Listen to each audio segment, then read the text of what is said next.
하나님 말씀 보겠습니다. 이사야서 40장 말씀 읽겠습니다. 이사야서 40장 1절부터 11절 말씀입니다.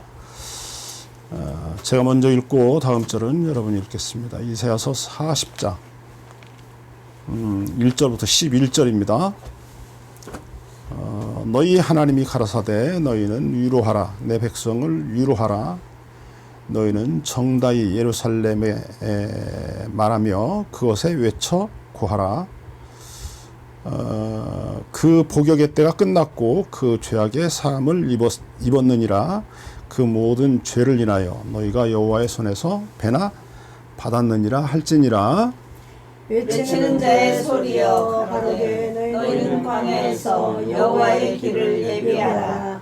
사막에서 우리 하나님의 대로를 평탄케 하라. 골짜기마다 도두어지며 산마다 작은 산마다 낮아지며 고르지 않은 곳이 평탄케 되며 험한 곳이 평지가 될 것이요 여호와의 영광이 나타나고 모든 육체가 그것을 함께 보리라.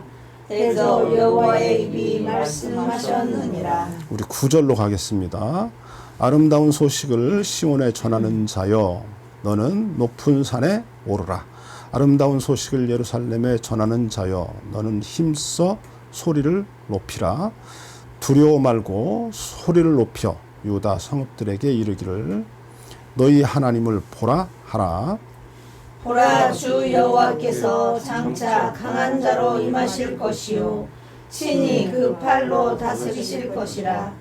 보라, 상급이 그에게 있고 보응이 그 앞에 있으며. 같이 읽죠. 그는 목자같이 양무리를 먹이시며 어린 양을 그 팔로 모아 품에 안으시며 젖먹이는 암컷들을 온순히 인도하시리로다. 아멘. 네, 우리 기도드리겠습니다. 아버지 하나님, 오늘 아침에도 하나님의 말씀을 열어놓고 주님의 음성을 듣기를 원합니다. 우리에게 지혜로운 마음을 주시고 주의 영을 부어주셔서 하나님의 말씀을 잘 알아듣고 깨닫고 그 말씀으로 인해서 주께서 우리에게 베푸시는 힘과 능력과 위로와 격려를 얻을 수 있도록 축복해 주옵소서. 예수님 이름으로 기도합니다. 아멘. 오늘 아침에 이사야서 20장 그 천년왕국에 대해서 말씀을 좀 살펴보려고 했는데 어떤 목사님하고 이렇게 성경 말씀을 나누다가 굉장히 시급하구나. 그 기독교 어떤 기본 진리, 기본적인 가르침, 이런 것들에 우리가 굉장히 아는 것 같은데 이게 정확하게 알지를 못해가지고 어려움을 우리가 겪고 있다는 사실을 좀 발견해서 오늘 아침 이사야서 40장 말씀 가지고 복음이 뭐냐, 무엇이 복음이냐 라고 하는 말씀의 내용을 좀 살펴보려고 합니다. 우리가 마가복음 1장에 보면 12절에 이게 예수님께서 이제 세례 요한이 옥에 갇히고 나서 광야에서 이제 외쳐 말씀합니다. 이스라엘 백성들에게 말씀하시죠. 외쳐서 뭐라고 말하냐면 회개하라, 천국이 가까웠다. 그리고 뭐라고 말합니까? 복음을 믿으라고 그럽니다. 회개하고 복음을 믿어라. 뭐를 믿으라고? 복음을 믿으라. 세례 요한이 회개하라, 천국이 가까웠다라고 말하고 예수님은 뭐라고 말하냐면 회개하고 복음을 믿어라 라고 말합니다. 그러니까 이제 세례 요한이 회개하라. 왜? 천국이 가까이 왔으니까 회개하라는 거예요. 그게 무슨 말이냐면 천국이 너에게 가까이 왔으니까 천국에 들어가려면 뭐를 해야 돼요? 회개를 해야 한다는 거죠. 이 회개라고 하는 말을 어떻게 우리가 이해해야 하냐면 큰 그림으로 보면 하나님을 향해서 등을 돌리고 있던 사람이, 하나님과 원수 관계에 있던 사람이 하나님과 화해하는 거예요. 그러니까 내가 남편하고 싸웠어요. 아내하고 싸웠어요. 그래가지고 말을 안 해요. 세상에서 가장 미운 사람이 누구냐면 내 남편이고 내 아내예요.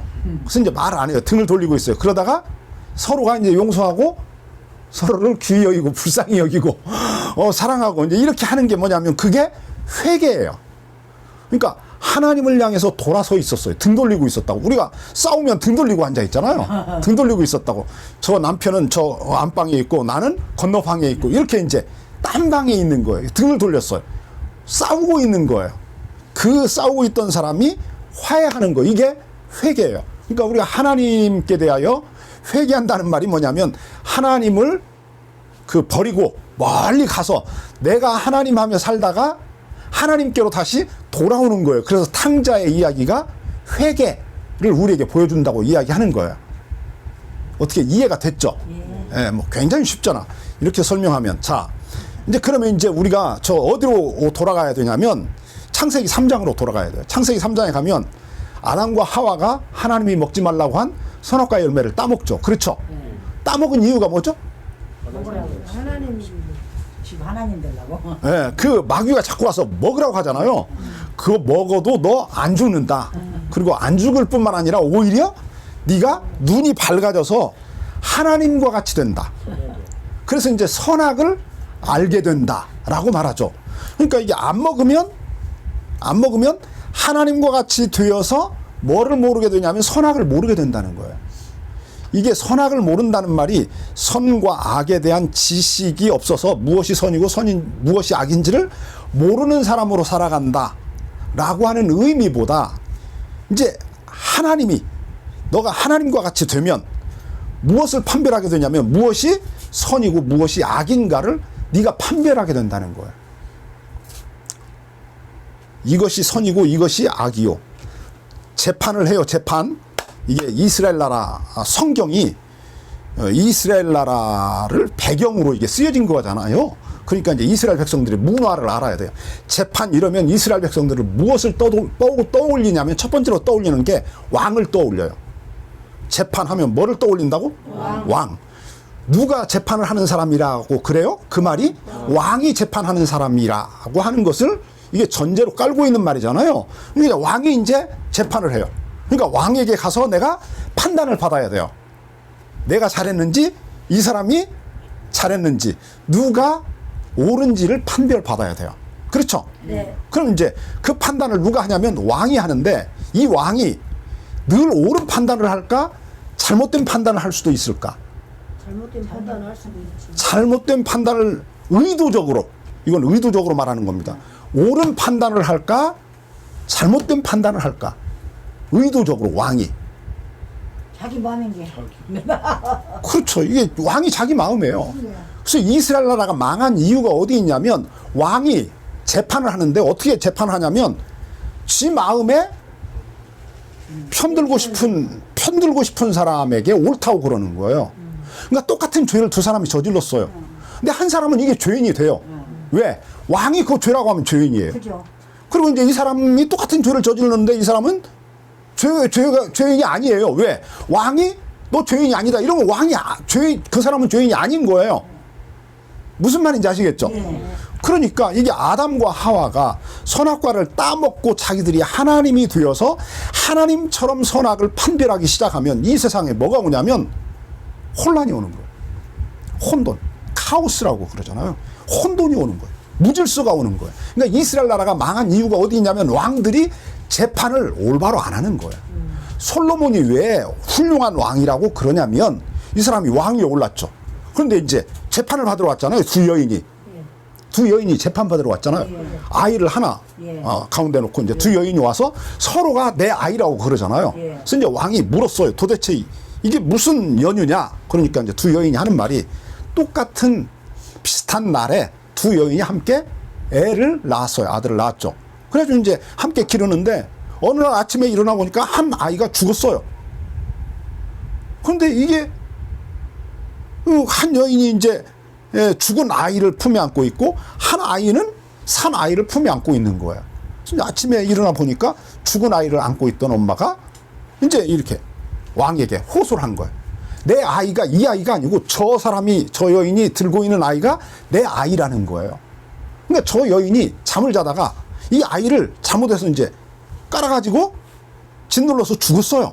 그러니까 이 나쁜 여인이 이 자기가 죽인 아들을 이 여인의 품에 안기고 그리고 그 여인의 품에 있는 살아있는 아들을 자기 품에 안고 있는 거예요. 그리고 아침에 일어나서 이게 내 아이다 라고 우기는 거죠.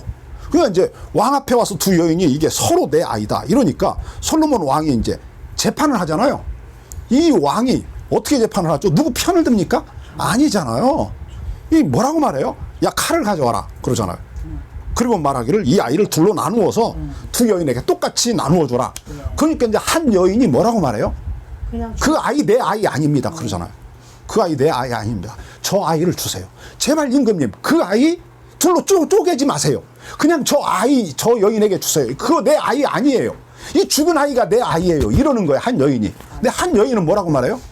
그 아들 둘로 잘라가지고 쪼개서 반쪽만 내게 주고 반쪽은 저희가 주라는 거죠. 그런데 솔로몬 왕이 이제 이 아이가 누구의 아이라고 그래요? 내 아이 아니라고. 그렇죠. 내 아이 아닙니다. 그 아이 쪼개지 마세요. 저 여인의 아들이 맞아요. 죽은 아들을 품에 안고 아침에 눈을 떴던 그 여인이 말하는 거예요. 그거 내 아들이 아니라고.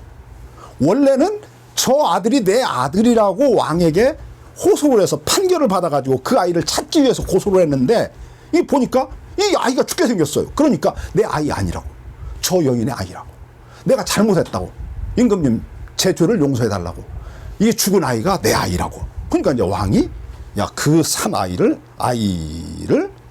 이 여인에게 주라. 이 여인의 아들이다 라고 판결하잖아요. 그러니까 훌륭한 왕은 어떤 왕이냐면 이게 올바른 판단을 하는 왕, 재판을 하는 왕이 훌륭한 왕이에요. 그러니까 이 솔로몬이 누구를 지금 보여주는 거냐면 하나님을 보여주는 거예요. 솔로몬이 어떤 지혜를 가졌냐? 하나님의 지혜를 가졌다는 거예요. 그리고 어떤 마음을 가졌냐? 하나님의 마음을 가졌다는 거예요.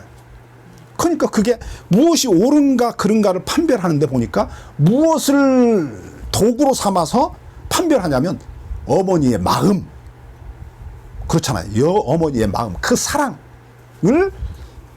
밑바탕에 깔고 이제 재판하잖아요. 이 아이가 과연 누구의 아이냐?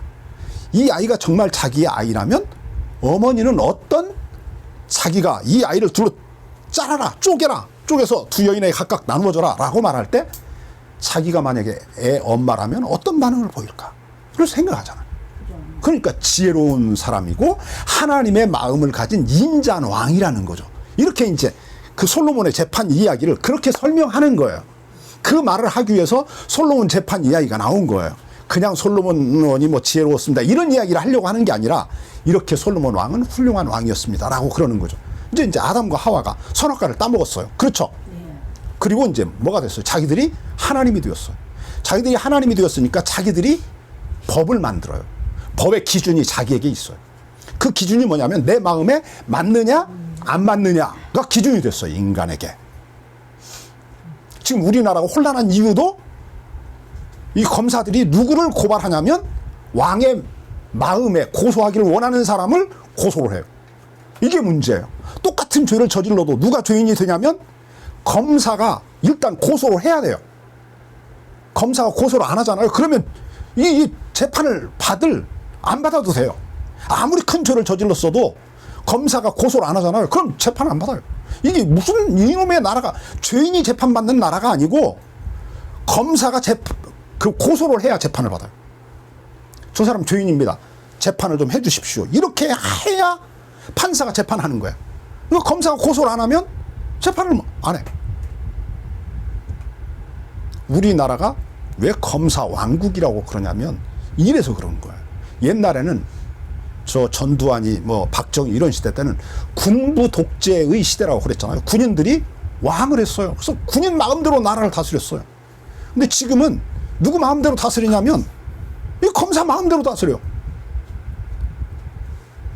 어쨌든 죄를 안 지어요. 그러면 앉아야죠. 근데 앉아도 저 이재명 저 민주당 대표를 뭐 300몇 번을 압수수색을 했다는 거 아니에요? 압수수색이 뭐냐면 막 검사들이 가서 막 그 집에 신발 신고 들어가서 막 찾는 거예요. 막 사무실에 가서 찾고 뭐 이 압수수색을 300몇 번을 했대요. 아이고 지그러라. 1년 동안에 300몇 번을 했대요. 그러면 이게 하루에 막 몇 번을 한 거예요 도대체. 돌고 있어. 그런데 증거를 찾아냈냐? 증거가 없어요. 날마다 말만 해요. 뭐 돈을 얼마를 받았을 것으로 뭐 추정이 된다는 등 뭐 그런 혐의가 있다는 등 이런 그 뉴스를 저 신문을 통해서 계속 만들어놔요. 그러면서 막 공격을 하는 거예요. 자, 봅시다. 아담과 하와가 선악과를 따먹었어요. 그리고 자기들이 뭐가 됐냐면 하나님이 됐어요. 그러니까 이제 하나님 만든 세상에 하나님을 대신해서 하나님의 뜻이 이루어지는 세상으로 이 세상을 잘 다스려라. 그런 세상으로 하나님의 뜻이 잘 이루어지는 세상으로 하나님이 기뻐하는 세상으로 이 세상이 잘 돌아가도록 네가 이 세상을 잘 돌봐라 라고 하나님이 아담을 이 세상의 왕으로 세워놓았어요. 모든 피조물 중에 그래서 인간이 왕이잖아요. 인간이 만물의 영장이라고 우리가 그러지 않습니까? 모든 피조물보다 가장 훌륭하고 가장 뛰어나고 가장 지혜롭고 가장 현명하고 가장 사랑이 많고 이러잖아요. 이게 인간이에요. 인간. 이 저 사자에게 사랑은 뭡니까? 이 사랑이 뭐예요? 저 토끼를 만나면 그거 잡아먹는 게 사랑이잖아요. 그런데 이 인간은 자기가 사랑하는 대상이 누구냐면 모든 이웃이 다 자기 이웃일 수 있어요. 그게 인간이란 말이에요. 그래서 설사 자기의 유익을 위해서라도 저 그 토끼를 무조건 잡아먹진 않잖아. 불쌍히 여기잖아. 오히려 다리를 다친 토끼를 만나면 고쳐주고 이렇게 싸매주고 뭐 제비가 뭐 홍부 이야기에서 나오듯이 제비가 떨어졌어요. 다리가 부러졌어요. 그러니까 그 새끼 다리를 이렇게 묶어가지고 올려주잖아요. 이게 뭐 고라니 뭐 이런 거 같으면 그냥 잡아먹죠. 잡아먹잖아. 불쌍히 여기지 않잖아요. 이게 인간이란 말이에요. 그래서 인간에게 하나님의 마음을 주시고 하나님의 지혜를 주셔서 하나님이 만드신 세상을 하나님의 뜻대로 잘 다스리라고 그랬더니 이놈이 하나님을 몰아내고 자기가 하나님이 되어서 자기 마음대로 법을 만들어서 자기 마음대로 세상을 다스리는 거예요. 그 아담이 다시 하나님께로 돌아가는 거예요. 하나님, 내가 잘못했습니다. 내가 하나님이 아닌데 건방지게 내가 하나님인 줄 알고 착각하고 오해하고 내가 하나님 노릇을 했습니다. 그래서 하나님이 창조한 이 피조 세계를 너무나 망가뜨렸습니다. 하나님이 지으신 막 새를, 짐승들을, 물고기를 너무 괴롭혔습니다. 하나님 잘못했어요. 이제 내가 하나님의 뜻대로 다스릴게요. 그래서 하나님께로 돌아와서 하나님의 법에 순종하며 그 법을 지키면서 살아가겠다. 이게 회개예요. 이게 회개. 그게 회개라고 아셨죠? 그러니까 회개는 내가 오늘까지 하나님 노릇을 했는데 오늘부터 내가 하나님을 나의 하나님으로, 나의 왕으로, 나를 지으신 하나님으로 내가 모시고 하나님의 뜻에 순종하면서 하나님의 뜻대로 하나님이 기뻐하는 삶을 살아가겠습니다. 이게 회개라고. 그러니까 회개하고 복음을 믿어라 라는 말이나 회개하라 천국이 가까웠다는 말이나 이게 사실은 같은 말이에요. 자, 보세요. 굉장히 많은 오해가 있어요. 이게 목사님들하고 제가 성경 공부하면서 수없이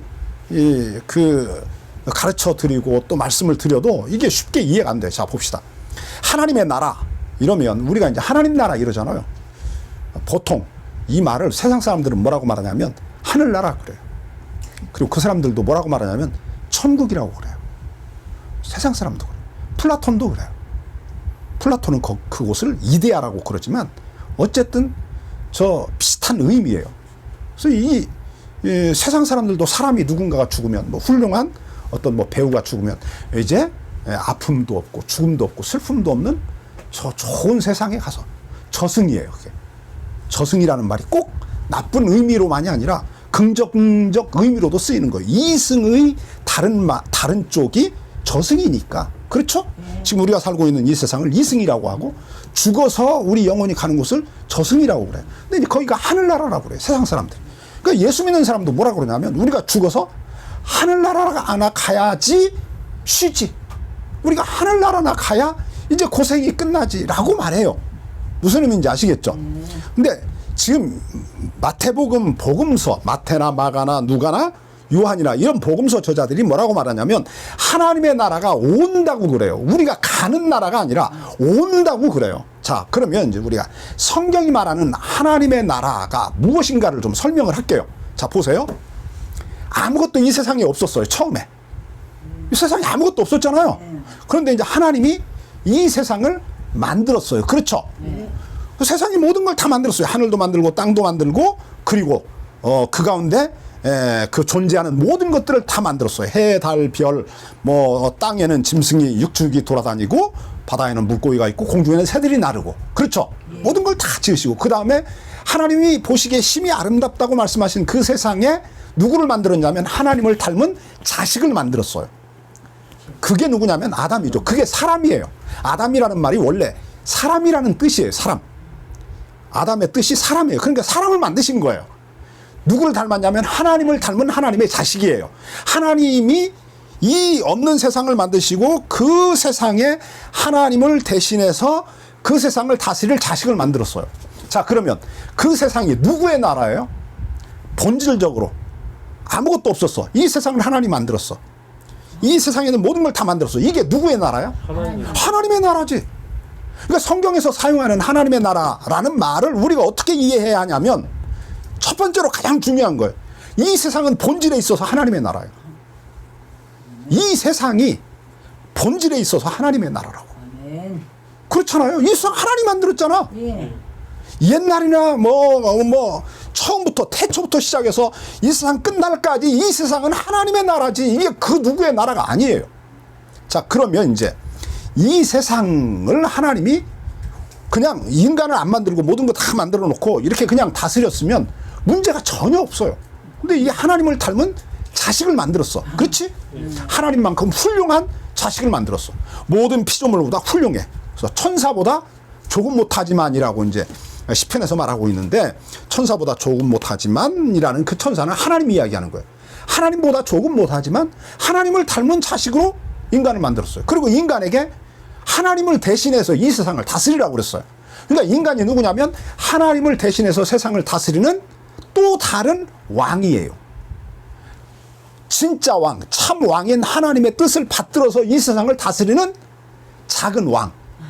그렇죠? 예. 이렇게 설명해도 이해가 안 돼요? 이해되죠? 이거 굉장히 성경이 재밌다니까. 자, 성경이 재밌어요. 자, 이제 그래서 이 세상에 누가 왕이냐면 사람도 왕이에요. 그런데 이 사람이 하나님의 뜻을 받들어서 하나님의 뜻대로 이 세상을 하나님이 만들었으니까 이 세상을 어떻게 다스려야 하는가를 가장 잘 아는 분이 누구냐면 하나님이지. 그죠. 하나님이 만들었으니까. 그럼 이제 이 세상이 가장 하나님이 보기에도 아름답고 모든 하나님이 만든 생명체들 생명이 없다고 우리가 생각하는 심지어 돌멩이 하나조차도 행복하게 살아가게 하려면 어떻게 해야 하냐면 하나님이 만드신 하나님이 그것을 만드신 하나님이 원하는 대로 그것들을 우리가 돌봐야 돼요. 돌봐야 돼요. 그렇죠? 그래야 하나님에 의해서 만들어진 이 세상이 행복해요. 그렇죠? 그런데 그래서 하나님이 인간 보고 이 세상을 그렇게 다스리라고 이렇게 말씀하시고 이 세상을 맡겨놓았어요. 네가 나를 대신해서 내가 원하는 대로 이 세상을 잘 만들어라. 그랬더니 이놈이 뭐 하겠다고 그래요? 하나님의 뜻대로 하나님의 말씀을 따라 다스리겠다는 게 아니라 내가 왕하겠다는 거예요. 내가. 그래서 이 세상을 누가 행복한 세상으로 만드냐면 자기만 행복한 세상으로 만들겠다는 거예요. 그래서 자기만 행복한 세상이 되면 되니까 법이 어떻게 만들어지냐면 자기만 행복하면 되는 법을 만들었어요. 그렇죠. 사람들마다 다 그래요. 그래서 사람들마다 다 뭐냐면 왕이에요. 왕이니까 뭐를 가지고 있냐면 법을 자기가 만들었어요. 법을 가지고 있다니까. 율법을 가지고 있어요. 그게 율법이야. 법을 만들었어. 그래서 이것이 옳고 이것이 그러다고 그래. 그렇지? 예수 믿는 사람이 예수 안 믿는 사람보다 이제 진짜 예수 믿는 사람 이야기하는 거예요. 진짜 예수 믿는 사람은 예수 안 믿는 사람보다 조금 더 착하겠죠. 그렇죠? 그러겠죠. 그렇지. 그러면 이제 이 사람의 법이 예수 안 믿는 사람이 가지고 있는 법보다 더 어떨까? 좀 올바르겠지. 사가 끼지 않았으니까. 사사로운 마음이 없으니까. 그렇죠? 이제 이걸 공자 선생님이 뭐라고 말하냐면 이제 작은 자기가 있고 큰 자기가 있다는 거야. 소아와 대아가 있다는 거야. 사람에게. 소아는 누구냐면 자기중심적인 자기야. 그렇죠? 자기중심적인 자기를 그래서 죽이고 자꾸 어떤 자기, 큰 자기, 다른 사람과 더불어서 함께 행복하게 살아갈 수 있는 그런 어떤 꿈을, 그런 마음, 그런 욕망, 착한 욕망이잖아요. 그건. 그렇죠. 그런 욕망을 가진 사람으로 자기를 자꾸 성장시켜 나가라는 거야. 그게 이제 공자 선생님이나 이 동양에서 뭐 공자왈, 맹자왈 우리가 그러잖아요. 뭐 노자, 장자, 뭐 맹자 이런 분들이 하는 말이 다 무슨 의미냐면 어떤 메시지냐면 그런 말씀을 주시는 거야 우리에게. 서양의 뭐 저 철학자라고 말하는 뭐 소크라테스나 뭐 플라톤이나 아리스토텔레스나 대부분의 사람들이 다 하는 말이 무슨 말이냐면 그 말하는 거야. 그러니까 자기, 작은 자기 중심적인 자기를 죽이고 이게 하나님의 큰 뜻을 따라서 하나님의 뜻을 따라서 다른 사람들과 함께 행복하게 살아갈 수 있는 세상을 살아가는 그 일에 네가 힘쓰라는 거지. 무슨 말인지 알겠죠? 자, 봅시다. 하나님의 나라가 뭐냐라고 물으면 이제 정리를 했습니다. 자, 하나님의 나라가 뭐냐? 이 세상은 본질에 있어서 하나님의 나라다. 그 하나님의 나라에 살면서 그럼 이제 우리가 어떻게 해야 하느냐? 그 나라에 살면서 이 땅에서 하나님의 나라를 누리려면 어떻게 해야 되느냐? 죽어서 내 영혼이 저기 천당에 가야 되는 거냐? 그 하나님은 이 세상을 만들기 전에 태초에 천당을 만들지 않았어요. 태초에 하나님이 천당 만들지 않았다고. 태초에 하나님이 뭐를 만들었냐면 이 세상을 만들었다니까. 하늘을 만들고 땅을 만들었다니까. 이 사람들이, 예수 믿는 사람들이 이상해요. 우리의 본향이 어디라고 그래요? 우리의 본향이 하늘나라라고 그래요. 그렇죠. 그래서 우리가 어디 있다가 왔냐면 하늘나라에 있다가 왔다고 그래요. 그렇죠. 그러니까 하나님이 태초에 뭐를 만들었냐면 하늘나라를 먼저 만들었어요. 성경이 잘못됐어요 이거. 창세기를 뜯어 고쳐야 돼요. 태초에 하나님이 천당을 만들었다. 그리고 태초에 그 다음에 하나님이 하늘과 땅을 만들었다. 이렇게 얘기해야 돼요. 여러분 그렇게 말하면 안 돼요. 이게 좀 논쟁이 있는 부분인데 그 부분을 지금 설명할 수는 없고 어쨌든 하나님의 관심은 어디 있냐? 이 세상에 있어요. 하나님이 태초에 뭐를 만들었냐면 하늘과 땅을 만들었어요. 이 세상을 만들었어요. 지금 우리가 살고 있는 이 세상을 만들었다고. 이 세상 안에 하나님이 지으신 모든 피조물들이 인간으로 더불어서 인간을 통해서 하나님의 평화를 하나님이 주시는 행복을 누리기를 원하셨어요. 근데 인간이 어떻게 했냐면 지가 하나님이 되어서 지 맘대로 이 세상을 다스리겠다라고 하면서 문제가 벌어진 거예요. 그게 뭐냐면 선악과를 따먹고 타락했다라고 말하는 그 창세기 3장의 말씀이에요. 그러니까 이제 이 세상에 자 보세요. 이 세상이 큰 의미에서 보면 하나님의 나라지만 사람들이 살아가는 모든 영역마다 누가 없어요? 하나님이 없어요. 왜 그러죠? 실제로는 하나님이 계시지만 사람들이 거기서 하나님을 인정을 안 해. 그러니까 그 자기가 있는 곳에 하나님의 뜻이 이루어지는 게 아니라 누구 뜻이 이루어지냐면 모든 사람이 자기 뜻을 이루는 거예요. 그러니까 실질적 의미에서 보면 이게 이 세상이 누구의 나라가 아니냐면 하나님의 나라가 아니고 누구의 나라냐면 다 자기들의 나라예요.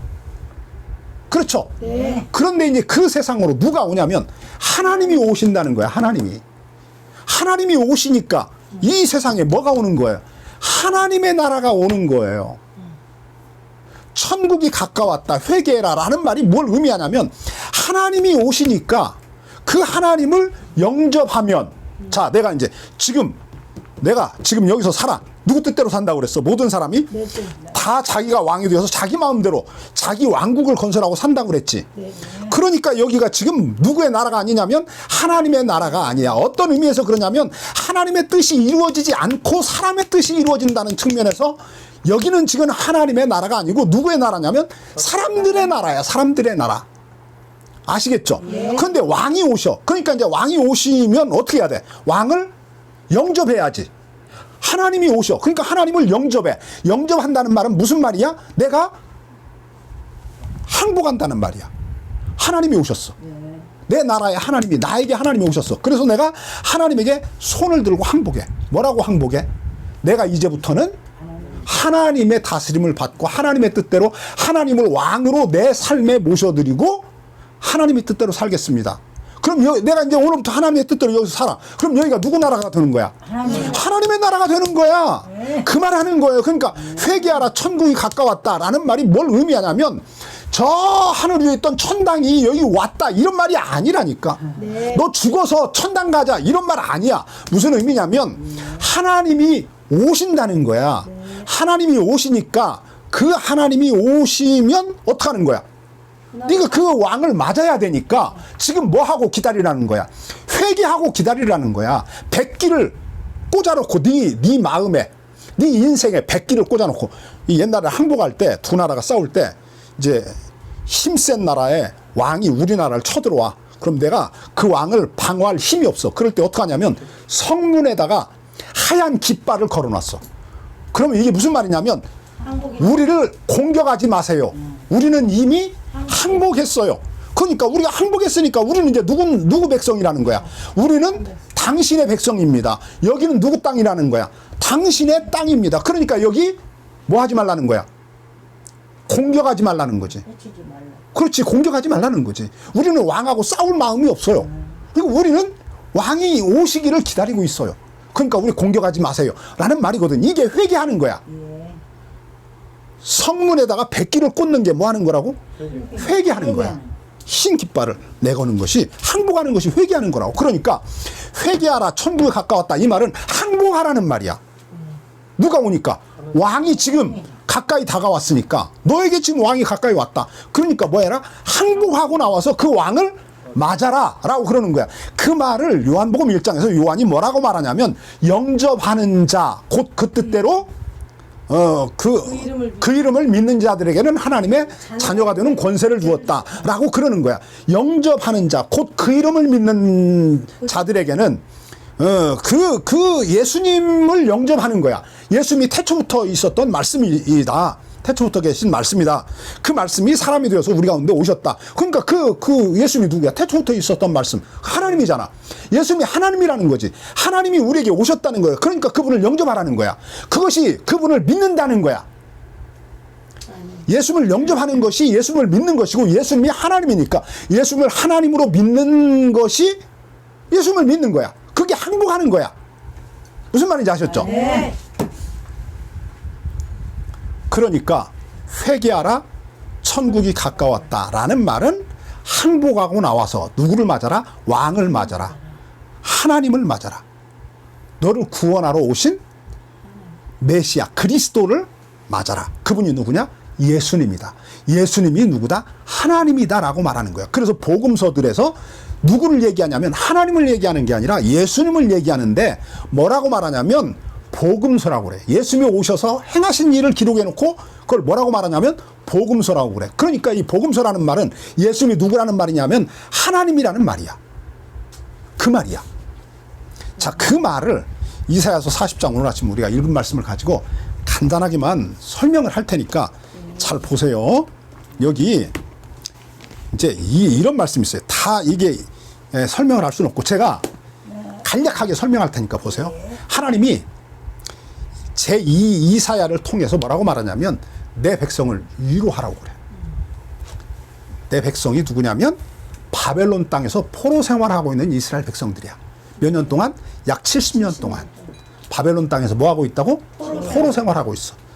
자기 나라에 있다가 성전이 무너지고 왕은 포로 잡혀가고 이스라엘 나라에 그 주로 이제 지도자에 해당되는 사람들이 다 바벨론 땅에 포로 잡혀왔어요. 그래서 바벨론 땅에서 몇 년을 살았냐면 약 70년을 살았어.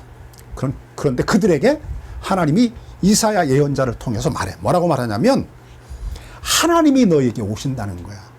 너 이제 뭐가 끝났냐면 여기서 형벌받고 감옥 생활하던 그 시기가 끝났다는 거야. 충분히 너희가 여기서 뭐를 했냐? 감옥 생활을 했다. 복역이라고 그래. 복역이 뭐냐면 감옥 생활하는 거야. 감옥 생활하는 게 끝났다는 거야. 아시겠죠? 네. 충분히 너희가 잘못한 벌을 받았으니까 이제 하나님이 뭐 하는 거야? 너희를 구원하기 위해서 너희에게 하나님이 오신다는 거야. 무슨 말인지 아시겠죠? 네. 하나님이 너희에게 찾아오신다. 이것을 뭐라고 말하냐면 이것을 9절에서 이렇게 말해. 아름다운 소식을 시온에 전하는 자여 라고 그래. 무슨 소식? 아름다운 소식. 이게 아름다운 소식이 뭐냐면 복음이야. 그게 복음이야. 아름다운 소식이 뭐라고? 그게 복음이야. 아름다운 소식은 그럼 이제 아름다운 소식의 내용이 뭐야? 아름다운 소식의 내용이 뭐야? 하나님이 너희에게 오신다는 거야. 아름다운 소식의 핵심이 뭐라고? 하나님이 너희에게 오신다는 거야. 찾아오신다는 거야. 다시. 왜 찾아오셔? 너희를 해방시키려고. 어디서? 감옥 생활에서, 바벨론 땅에서 70년 동안 감옥 생활하고 있는데 너희를 거기서 구원하시려고, 해방시키시려고 하나님이 너희에게 오신다는 거야. 아셨죠? 그러니까 이 소식을 전할 때 너희는 어떻게 전해야 돼? 야, 하나님이 오신대. 하나님이 우리를 감옥 생활에서 건져내시기 위해서 오신대. 이렇게 전해야 돼? 어떻게 전해야 될까? 막 소리치는 거지. 그래서 외치라는 거야. 외쳐라. 막 소리쳐라. 목소리를 높여라. 막 이러는 거야. 환호해라. 막 이러는 거야. 왜 그래? 기쁜 소식이니까. 우리를 형벌하셨어. 이스라엘 백성들 입장에서 보면, 바벨론 땅에서 포로 생활하는 이스라엘 백성들 입장에서 보면 하나님이 그들을 어떻게 한 거야? 형벌하신 거야. 심판했잖아요. 그래서 그들에게 형벌을 내서 그들을, 나라를 멸망시키고 성전을 무너뜨리고 그들을 바벨론 사람들에게 포로가 되어서 이 바벨론 땅에 포로로 붙잡혀 오게 했잖아. 그랬잖아요. 그래서 지금 이스라엘 백성들이, 하나님의 백성들이 바벨론 땅에서 70년 동안 포로 생활했다는 말이 뭘 의미하냐면 하나님께 벌 받고 있다는 말이거든. 그렇잖아요. 이게 이제 쉬운 말로 말하면 엄마가 애가 잘못하니까 집에서 내쫓았어. 몇 년 동안 내쫓았냐면 7일 동안 내쫓았어. 7일 동안. 이제 70년이라고 하면 이거 늙어서 죽으니까 7일 동안 내쫓았어. 그럼 이 애가 엄마 집에서 내쫓긴 애가 7일 동안 어떻게 살아갔을 것 같아요? 엄마 먹을 것도 안 줘. 돌봐주지도 않아. 이제 집 밖으로 나와서 학교도 못 가. 왜? 책이 없으니까. 뭐 이제 이러는 거지. 그렇지? 그럼 이제 어떻게 되는 거야? 7일 동안 거지 생활한 거지. 불쌍한 삶을 산 거야. 무슨 말인지 아시겠죠? 그런데 엄마가 그 아이에게 오시려고 지금 뭐를, 자기 집에서 문을 열고 출발했다는 거야. 그러니까 그 아이에게 그 소식을 알려주는 사람이 뭐라고 말하냐면 너 기뻐하라는 거야.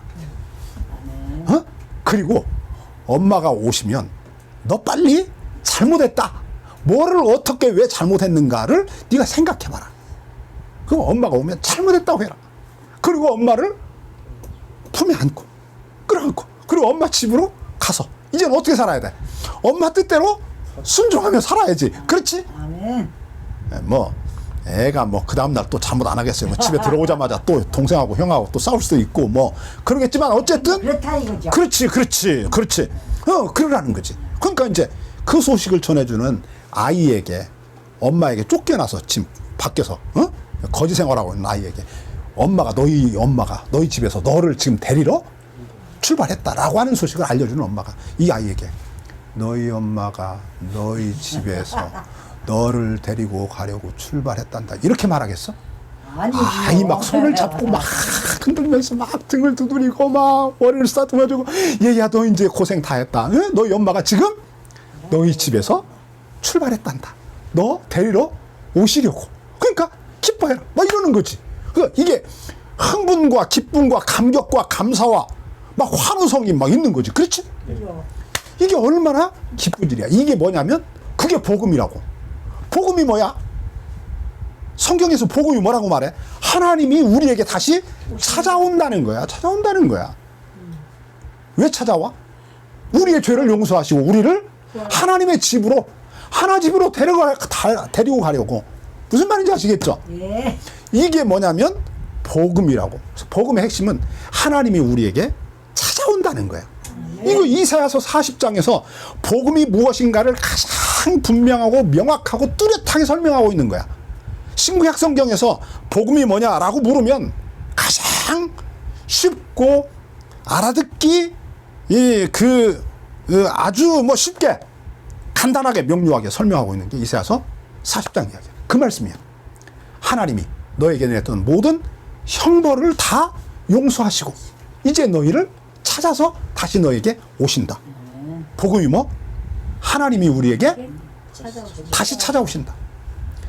그 소식을 누군가가 들려주는 거야. 그러니까 복음은 아직 이루어진 게 아니야. 복음은 아직 이루어진 게 아니야. 소식만 들었어. 무슨 소식? 하나님이 지금 너희에게 찾아오신다. 그 집 문을 열고 지금 너에게 찾아오고 있다. 그러니까 어떻게 해라? 그분을 맞을 준비를 해라. 얼마나 이게 기쁘고 즐겁고 행복하고 기대가 되고 소망이 넘치는 일이냐. 그렇잖아요. 네. 이 인생에서 가장 복된 일, 그게 뭐 하나님이 너에게 찾아오신다. 예수님이 우리에게 오신 것이, 오셨다는 사실이 뭘 의미하냐면 하나님이 우리에게 찾아오셨다는 말이다. 그래서 예수님이 우리에게 오셨다는 말씀이 이게 복음이다. 아시겠죠? 아멘. 늘 어떤 의미에서 보면 예수님은 늘 우리에게 찾아옵니다. 우리가 이 사실을 늘 기억하며 살아야 합니다. 늘 주님은, 하나님은 늘 우리에게 찾아오시죠. 늘 찾아오는 거예요. 자, 우리가 삶을 살아가면서 순간순간 하나님을 잊어버리고 우리 눈에 보이는 것에 매몰되어 가지고 그것에 사로잡혀 가지고 그것만 쳐다보고 살아요. 우리의 환경, 우리의 문제, 우리의 아픔, 우리의 슬픔, 이것에 사로잡혀서 살아갈 때가 많아요. 그렇잖아요. 저 바벨론 땅에서 하나님께 내쫓겨서 저 포로 생활하고 있었던 이스라엘 백성들처럼 그렇게 살아간다고. 그래서 세상에서 뭐가 없냐면 희망이 없어. 이 희망이 없어. 희망이 없는 삶을 살아가. 그런데 그런 우리에게 하나님 말씀하는 거야. 하나님이 지금 너에게 찾아오셨다고. 하나님이 지금 너에게 찾아오신다고. 이 참 재밌는 게, 이거 설명을 이걸 해야 되는데, 이 이사야서 40장에서 이거 우리가 성경학자들이 굉장히 주목하고 있는 단어가 하나 있어요. 뭐냐면 하나님이 너에게 찾아오신다라고 하는 이 복음의 소식이, 하나님이 너에게 오신다는 이 동사가 다 현재 완료형으로 되어 있어요. 무슨 말이냐면 아직 하나님이 안 오셨잖아. 그런데 오셨다고, 이미 오셨다고 완료형을 쓰고 있어요. 히브리어 원문 성경에서. 그러니까 이게 복음이라고 하는 것은 언제나 현재 완료형이에요.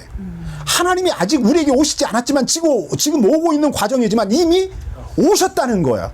왜냐하면 그분은 오신다고 하는 그분의 약속은 한 번도 취소된 적이 없고 그분이 거짓말을 한 적이 없어. 그러니까 그분이 지금 오신다고 약속했고 그 종을 통해서 말했잖아요. 제2 이사야를 통해서 지금 말하는 거잖아. 하나님이 지금 너에게 오신다라고. 그렇지? 그 약속의 말씀을 하셨다. 그런데 그분이 지금 문을 열고 오시고 있어. 그러니까 어떻게 해야 돼? 나가서 그분이 너에게 오실 길을 닦으라는 거야. 옛날에는 왕이 우리 성을 이렇게 방문하게 되면 사람들이 나가서 막 길을 쓸고 막 쓰레기를 줍고 막 이랬어. 그런 것처럼 나가서 왕이 너에게 오실 길을 닦으라는 거야. 이제 이스라엘 백성들이 바벨론 땅에 있으니까 얼마나 절망 가운데 있어. 그러니까 하나님이 자기에게 오려면 어떤 산을 건너와야 되냐면 이 절망의 구렁텅이를 하나님이 지나서 와야 돼. 왕이 너를 지금 사랑해서 너를 구원하시려고 오시는데 너 가만히 있을 거냐는 거지. 네 마음의 절망의 골짜기를 이 저 높은 산, 하나님을 향해서 교만한 마음이 또 있잖아. 우리에게 교만한 마음이 있다고. 교만한 마음을 깎아다가, 그 마음의 산을 깎아다가 절망의 골짜기를 메워서 하나님이 너에게 오시는 길이 이게 넓고 크고 평평하게 하라는 거야. 그 말을 하는 거예요. 아시겠죠? 그래야 될 거 아니야. 왕을 맞을 준비를 해야지. 그게 뭐냐면 회개하는 거야. 그게 회개하는 거라고. 그래서 이게 복음이 뭐냐? 하나님이 우리에게 다시 찾아온다는 거다. 어떤 하나님이냐? 우리를 용서한 하나님이, 우리의 지난날의 잘못을 형벌하셨던 그 하나님이 그 모든 죄를 다 용서하시고 다시는 그들이 잘못한 것을 하나님이 책망하지 않아. 오셔서 어떻게 하냐면 끌어안아. 마치 무엇처럼? 여기 그런 말씀이, 그래서 이런 게 있는 거야. 11절 말씀 보죠. 자, 이사야서 40장 11절 이런 말씀이 있어. 자, 그는 목자같이 양무리를 먹이시며, 목자가 양무리를 먹이는 것처럼 너희에게 지금 오는 거야. 그렇지? 그 다음에 뭐라고 말해? 거기 보니까 양을 그 팔로 모아 품에 안으시며 젖먹이 암컷들을 온순히 인도한다. 그러니까 이 양들에게 목자가 찾아와. 이제까지는 뭐가 없었냐면 목자가 없이 그냥 버려져 있었어. 그러니까 누가 와서 막 잡아먹었어. 늑대, 막 이리, 막 호랑이, 사자 이런 것들이 와서 막 잡아먹었어. 근데 이제 누가 와? 목자가 와. 목자가 와서 어떻게? 팔로 안아. 안아서 그들을 인도한다는 거야. 저 젖먹이 어린 새끼 양을 목자가 품에 안고 이렇게 데리고 오는 것처럼 너희를 다 품어서 안아서 병든 너희를 상처난 너희를 보듬으시고 너희를 어떻게 고향 땅으로 다시 인도한다는 거야. 그래서 하나님이 너희와 함께 사신다는 거지. 아시겠죠? 예. 이것이 뭐냐면 복음. 이게 복음이다. 그 하나님이 지금도 우리에게 늘 찾아오신다. 하나님 말씀하는 거야. 그래서 우리도 우리에게 늘 힘들고 어려울 때마다 말해야 돼. 내가 내 영혼에게 말해야 돼. 뭐라고? 하나님이 지금 너에게 오시고 있다고. 그 오시고 있다는 말은 이미 오셨다라는 의미로 우리가 받아들여야 하고, 그래서 우리는 지금 뭐 해야 하냐면 환호하고 기뻐하고 춤을 추고 노래하고 축제를 벌여야 되는 거야.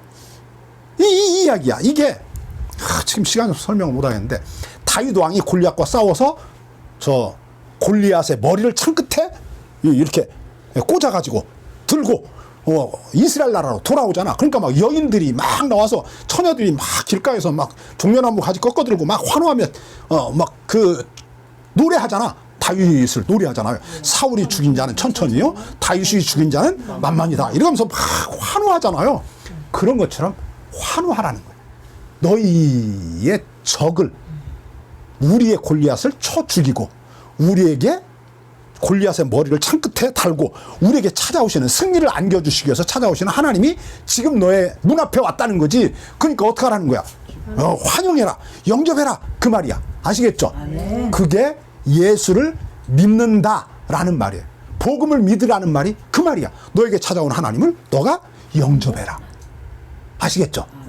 자, 그 주님을 늘 영접해야 돼. 왜냐하면 우리가 시시때때로 자꾸 주님을 몰아내니까 그때마다 자꾸 영접해야 돼. 그래서 그분을 영접하고 그 하나님을 힘입어서 살아야 돼. 그렇지 않으면 우리에게 뭐가 없냐면 희망이 없어. 이게 이사야서에서 굉장히 중요한 거야. 이사야서에 보면 죽을 수밖에 없는 히스기야 왕을 하나님이 살려줘. 15년 연장을 시켜주잖아. 그 죽었다고 그래서, 하나님이 죽었다고 그러고 이사야 예언자를 보내서 너 죽었으니까 유언하라 그래. 왕궁의 주치 의의가 당신 죽었습니다, 이제 희망이 없습니다, 이제 유언하십시오, 이랬어. 그런데 그 하나님께 막 울부짖었더니 하나님이 그 눈물을 보시고 그 아파하는 마음을 보시고 하나님이 너무 마음이 아파가지고 이사야를 다시 보내 가지고 뭐라고 말해? 내가 너에게 다시 15년의 생명을 연장시켜주겠다. 무화과나무를 찧어가지고 그 열매를 네 상처, 종기가 난 곳에다가 발라라. 이거 보니까 이게 히스기야 왕이 무슨 병에 걸렸냐면 이게 종양에 걸렸던 것 같아. 그래가지고 죽을 수밖에 없었던 것 같아. 근데 이제 하나님이 그래서 그걸 살려주잖아요. 살려준다고. 이 지금 누구를 이야기하냐면 히스기야 왕이 바벨론 땅에서 포로 생활하고 있는 이스라엘 백성들 이야기해 주는 거야. 하나님이 뭐 한다고 그랬어? 너 고쳐준다고 했다니까. 그러니까 뭐 고쳐주잖아. 히스기야 왕을 고쳐줬잖아. 그런 것처럼 너도 다시 살려준다니까. 그분이 오신다고. 그 하나님을 늘 우리가 우리의 삶 속에서 인정하며 고백하며 그 하나님을 힘입어서 용기를 내서 살자. 기도하겠습니다. 하나님 아버지 감사합니다. 복된 주일 아침에 우리에게 진리의 말씀을 가르쳐 주시고 일깨워 주시고 믿음의 사람으로 우리를 다시 서게 해주시니 감사합니다. 늘 복음을 우리가 믿고 늘 회개하며 예수님을 우리의 삶의 주인으로, 하나님을 우리의 삶의 주인으로 모시고 하나님의 뜻대로 살아가는 우리의 삶이 되어서 주님께 기쁨을 드리고 영광을 드리는 저희들이 되게 하시옵소서. 예수님 이름으로 기도하옵나이다. 아멘.